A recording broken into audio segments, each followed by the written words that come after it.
Can you see my slides? We can. Okay, great. So today I'm going to talk about the latest new features in Geographic Calculator desktop software. Also going to talk a little bit about GeoCalc Online, which is a web-based, both a place that you can search and do some calculations, but it's a online source with our geodetic database. And then we'll talk a little bit about what's coming down the road for 2024 and beyond. Um, so I suspect many of you are global mapper users and may not be totally familiar with Geographic Calculator. So let me just take a minute and talk about what Geographic Calculator is all about. And it is basically our application with our most powerful tools for coordinate conversion and datum transformations, as well as file translation. And one of the big keys there is that Geographic Calculator does vertical datum transformations. And Calculator is broken down into 13 different functions, or what we call jobs, that perform single point, spreadsheet, vector, raster conversions and transformations. And by conversions, I mean like projection changes, and transformations would be datum transformations and a few other types of transformations. We also have specialty jobs for doing area calculation. You can create a best fit coordinate system for local engineering coordinates, relating that to a well-known system. We process seismic data and a few other different jobs as well. Now, part and parcel with Geographic Calculator, the desktop software, underlying that is the the GeoCalc geodetic engine, as I somewhat referred to earlier. So that's the database of all the coordinate systems, coordinate transformations, and any other objects required to define a geodetic system of some sort. And we call that the data source. And this data source is always kept up to date with EPSG.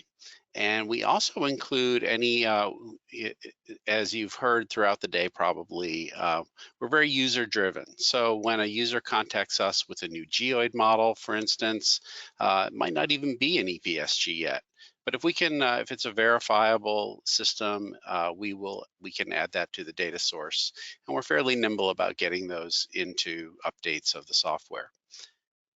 Now, what's really important is for Global Mapper users is that if you have Global Mapper and Geographic Calculator both installed on your system and licensed, you can access that GeoCalc geodetic engine from within Global Mapper in what is called GeoCalc mode.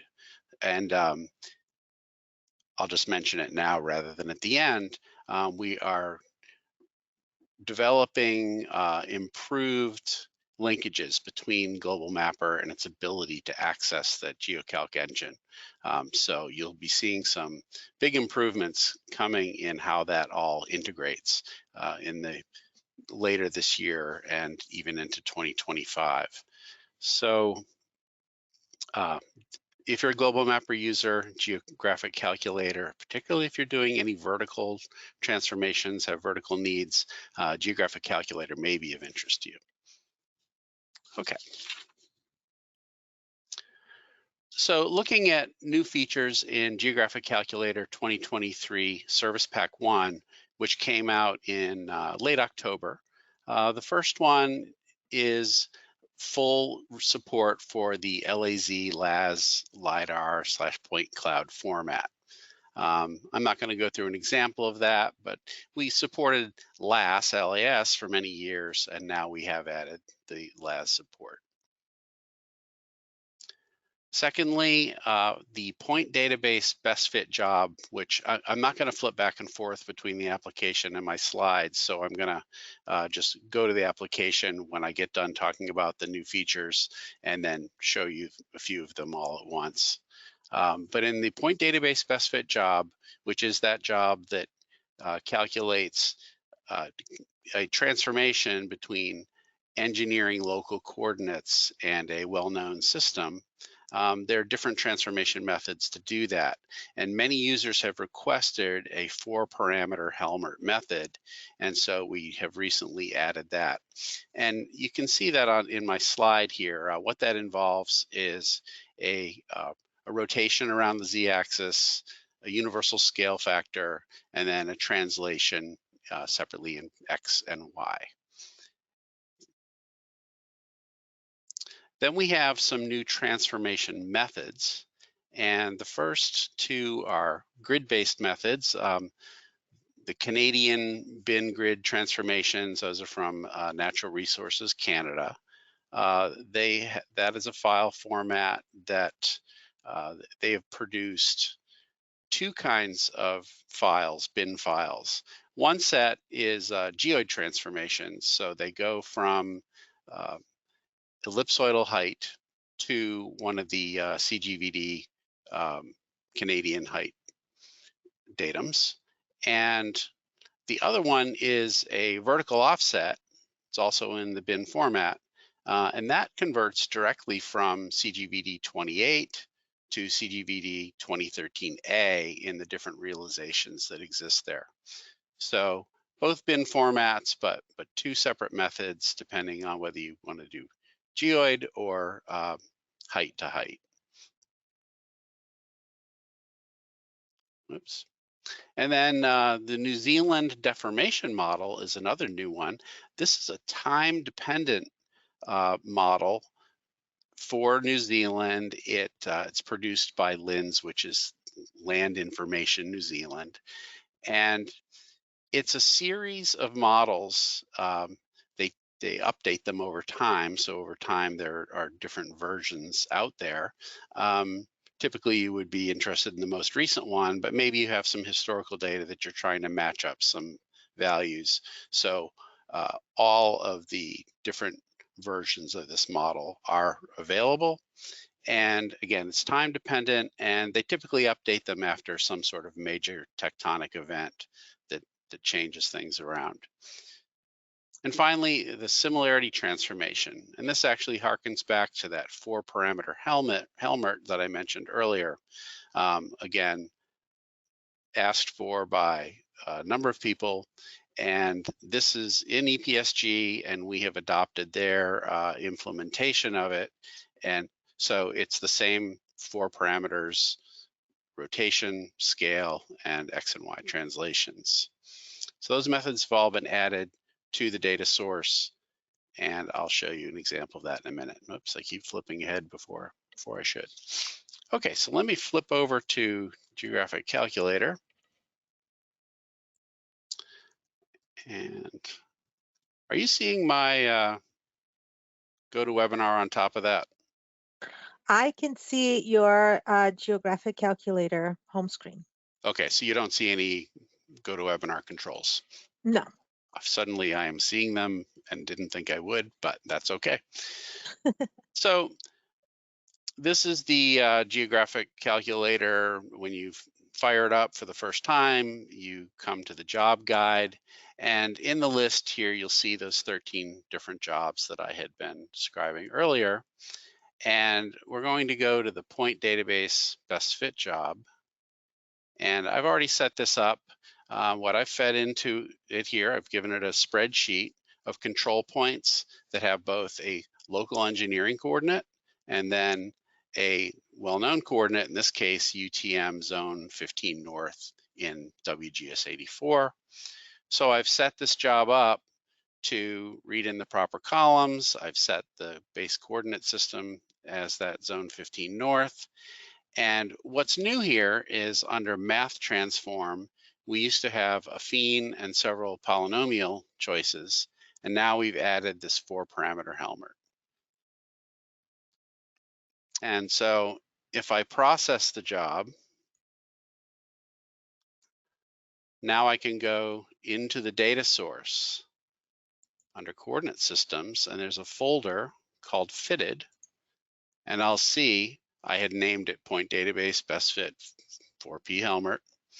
And you can see that that's the transformation type shown. So this is now saved in my data source. I can reuse it over and over and over again anytime I want to convert data in that local system to not only WGS84 zone 15, but I might even want to put it in WGS84 latitude and longitude, and it'll work for that as well. So it's a little bit flexible there.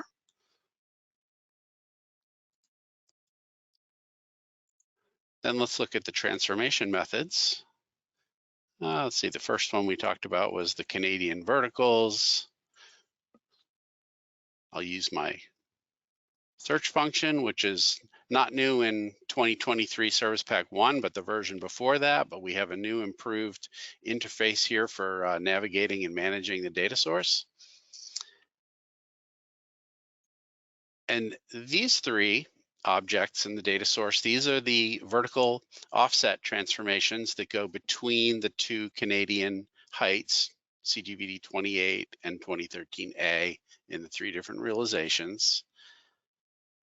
And then down below, I have the other bin related method, which is basically a geoid model. So here we're going from ellipsoidal height in a particular geodetic to CGVD height, either 28 or 2013A.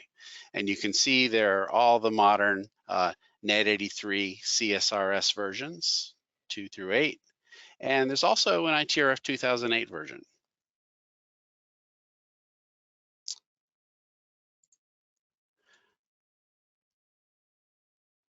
Clear my search.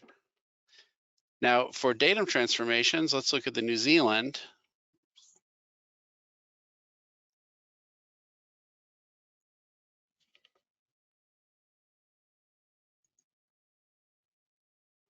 What did I do here?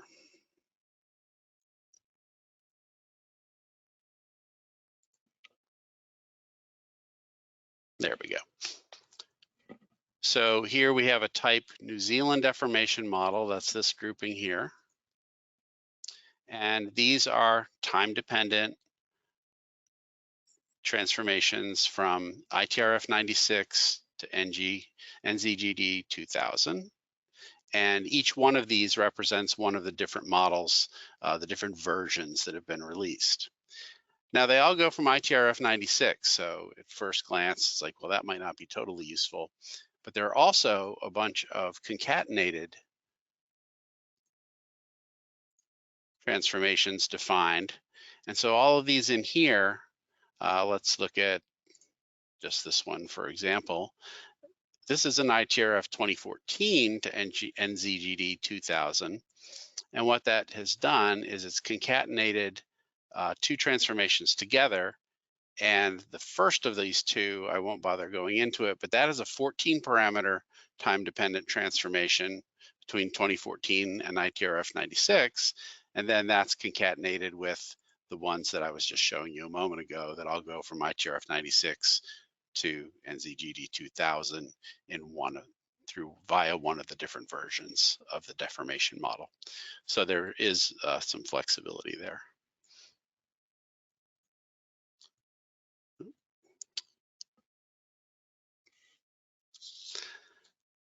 And lastly, I lost my screen.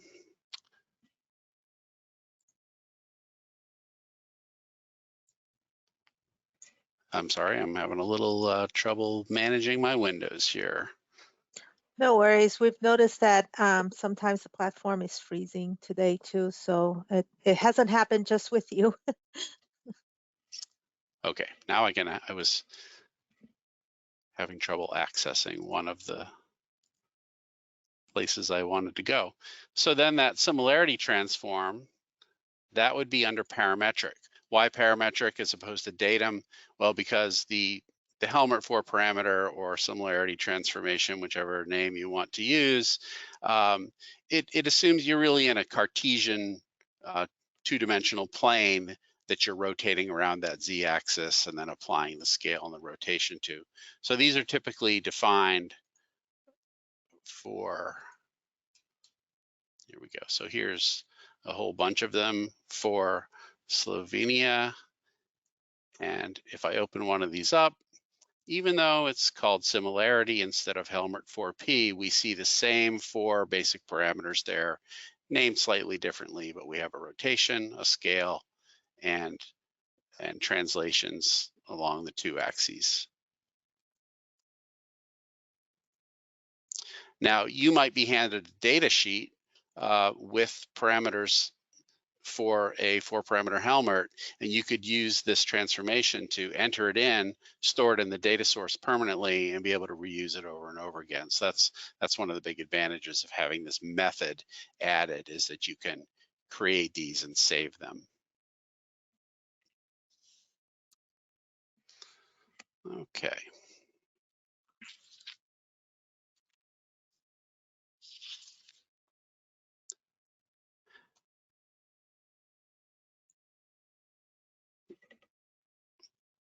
We go back to my slides. And this one that I kept foreshadowing that I didn't mean to. This is just an image of what the GeoCalc Online Geodetic Registry looks like on the website. And I know that Cynthia had shown this maybe an hour or two ago now, so some of you may not have been tuned in or have forgotten already. So we can just look at this quickly again. This is that database, what we call the data source, in an online web-based format. And then it has an interface that allows you to search it, kind of like I had just been doing, showing you the different new transformation methods.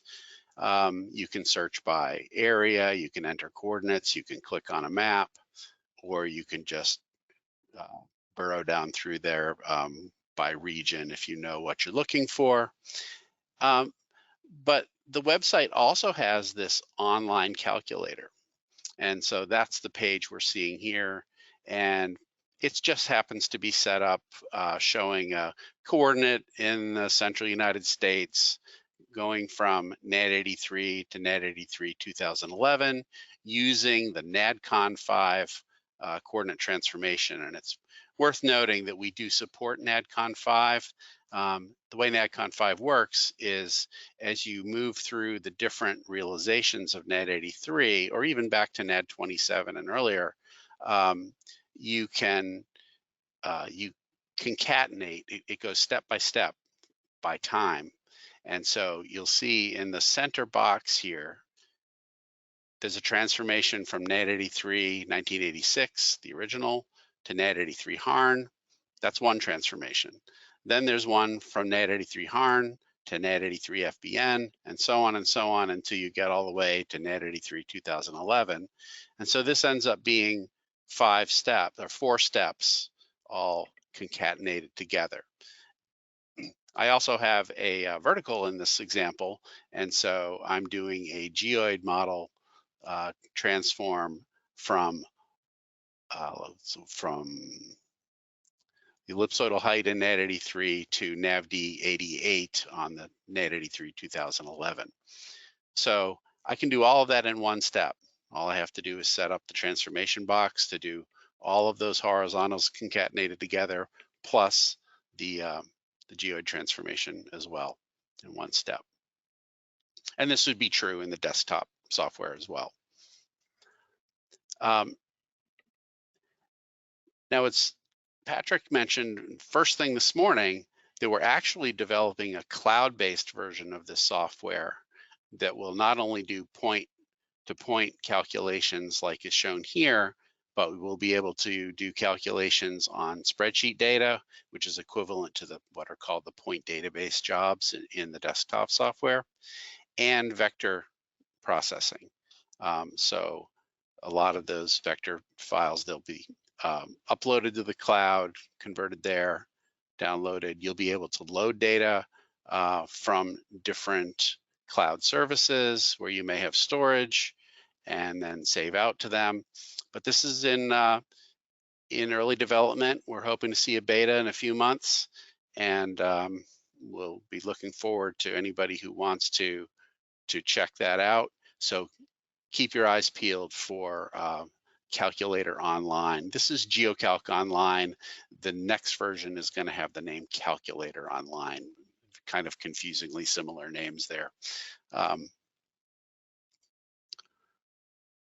I want to go back to the software one more time to make a point about that online GeoCalc registry. We keep that up to date. So maybe you have the desktop software, but but it's not the latest version that's out. Well, you can go to Data Source, Import Objects, and then this top option here, Import Objects from GeoCalc Online Registry. So you can update the data source on your desktop software from the online registry. This is also available as sort of an enterprise solution where you can maintain your own custom data source, which you then manage and then distribute to the people in your enterprise with just the custom objects that you choose for them to use and so on. Now, if I click this here, my data source is already up to date. And so I'm going to get a message. Oh, I have to make changes. Well, I would get a message that just says I'm up to date. If I'm not up to date, I'll get a dialog showing me all the changes that have been made since the data source that I have in my desktop software. And then I can choose to update, and in one action, it will update all those objects. And then you'll have an updated data source in your version of the software that you currently have. So very handy there.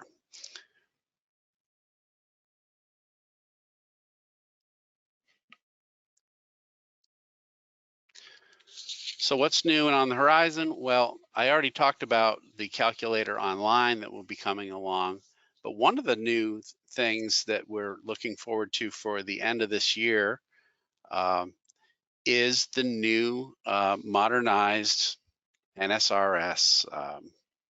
Sorry, I shouldn't use acronyms, but the National Spatial Reference System of the United States. And Michael Dennis was just talking about that, one part of that anyway. So let's take a look.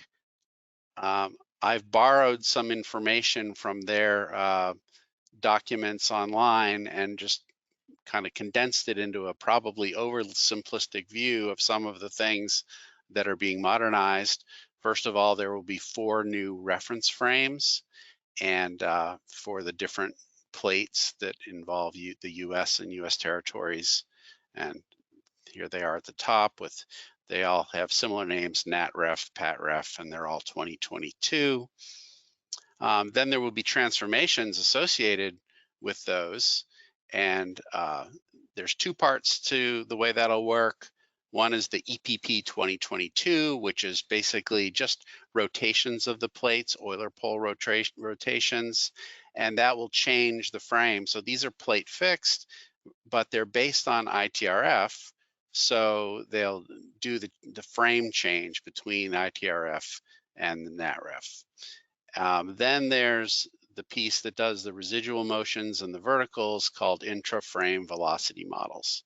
Now that is where their epoch changes are involved, so they are time dependent. They deal with your vertical and residual horizontal motions.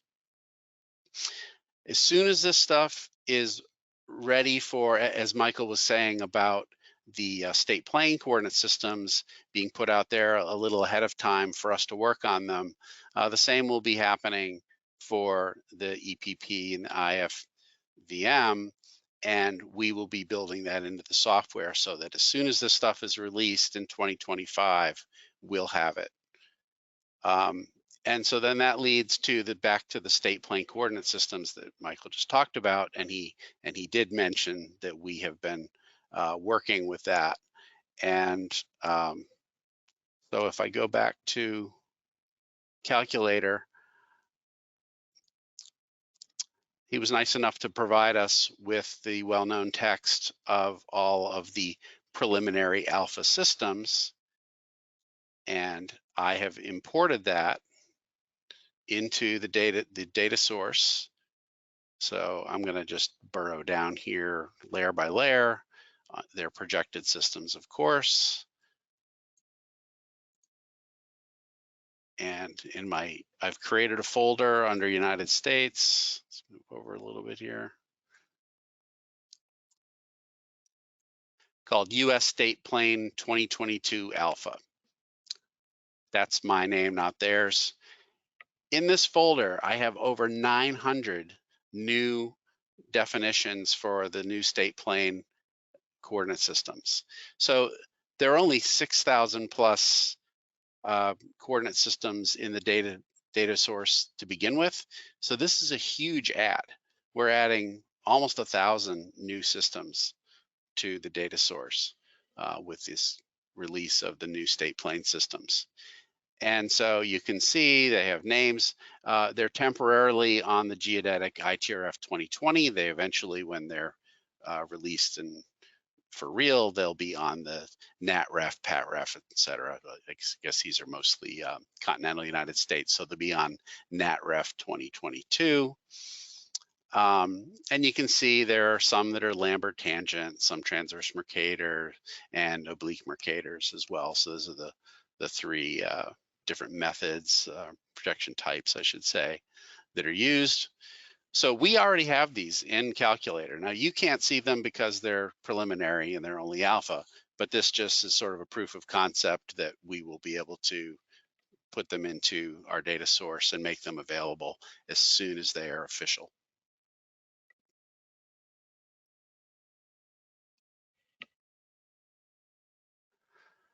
And Cynthia, you just went over training 5 minutes ago, so I don't really need to go over it again, but Applied Geodesy and Calculator training, February 27th to 29th. We have self-training and more information is on the website. And with that, I'm done a little bit early here, but there's time for some questions. So Awesome. I'm ready. Well, we've definitely got some questions for you. I guess we'll just get started. The first question that we've got is, what is the best way to convert NAD 83 2011 to NAD 27 with minimal error? Well, NADCON 5 would be the best way to go, and I'll make a comment about that, a little caveat about that. The older NADCON transformations, you could sort of leapfrog from. This could be incorrect, but you could go from NAD 27 to NAD 83 Harn. In NADCON 5, you have to step through one by one, and these are the latest versions that NGS has created that should have the lowest, the highest accuracies, the lowest errors. And in fact, NADCON 5 has, let's see if I can probably show that here. Oh, let me give you the screen back. Oh, okay. Well, is that a? No, it's not a big deal at all. Okay. Let me just share it back with you. There you go, Scott. Okay. If I set up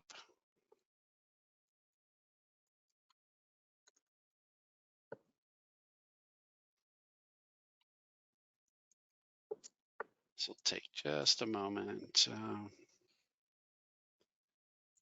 At 27.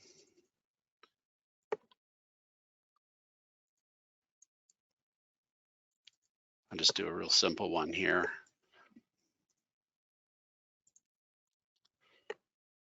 So what I'm doing here is just setting up a conversion from NAD 20 or a transformation from NAD 27 to NAD 83.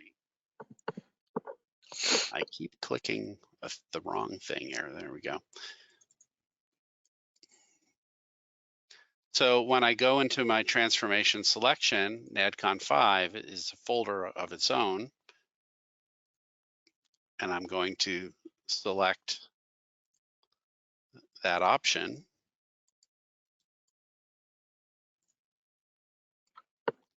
And you'll notice that when I do the calculation, two boxes are added. There's a north-south uncertainty and an east-west uncertainty. And that is coming along for other transformation systems as well.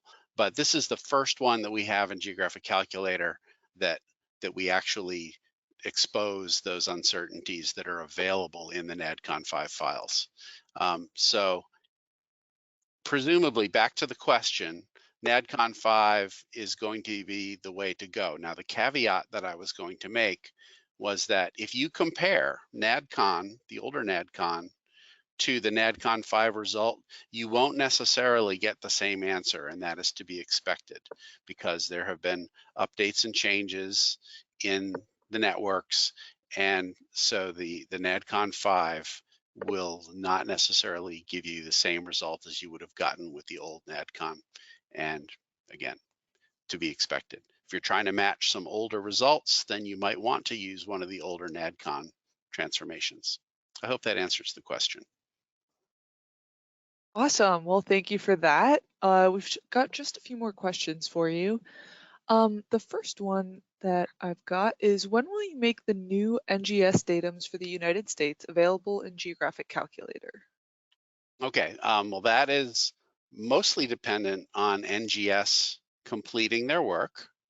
And again, I hope that they will provide us with the outline of what the transformation models will look like so that we can add those methods to calculator and then very quickly get those into the next release. But 2025, hopefully early 2025 is when that's slated for.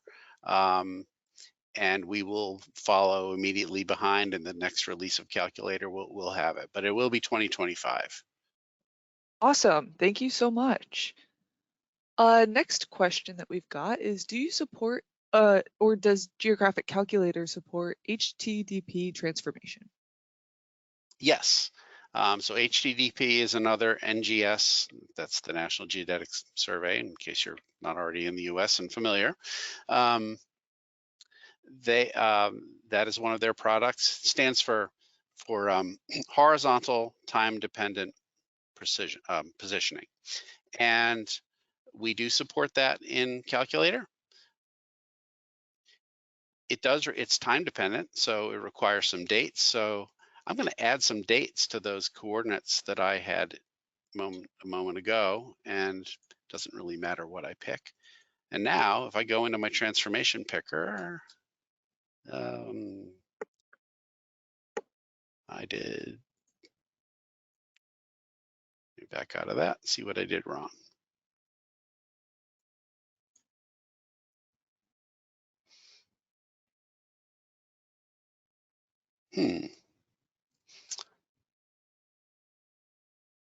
Instead of NAD 27, could it be NAD 83?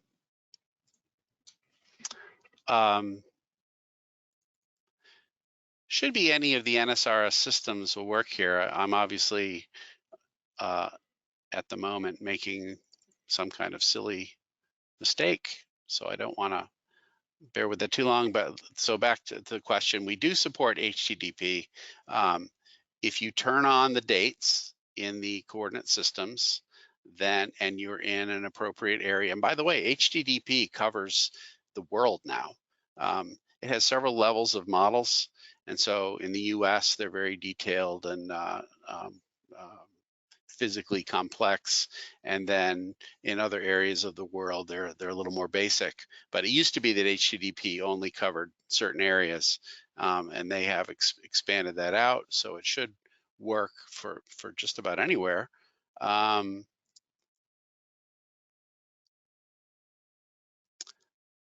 So I don't know why this example didn't work, but when you go into the transformation picker, once you've put dates into your coordinate systems, you should see time-dependent transformations as an option, and HTDP will be in that list. And by the way, HTDP is being replaced.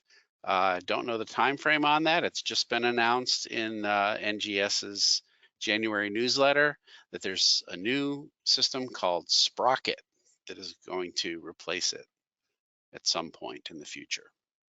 Very interesting. Well, thank you, Scott. You're That's welcome. about Any more all questions? the questions that I have. Okay. There's one more that just came in here. Does Geographic Calculator support geodetic models in Africa? Yes, let's so by geodetic models, I don't know precisely if that means like geoid models or, but quickly we can, if I just go into the geodetic folder, I have an Africa folder, and you can see there are many different coordinate systems for Africa. And if I go into transformations, likewise, we'll use datum transformations. And they're arranged by country. And you can see there are many different African, oops, I didn't mean to close that. Now, if on the other hand, if we go to vertical and Africa, not so many vertical transformations. So if the person is asking about things like geoid models, vertical transformations, they're limited there. We have one for South Africa, the geoid model of 2010, and I don't even know what this one is.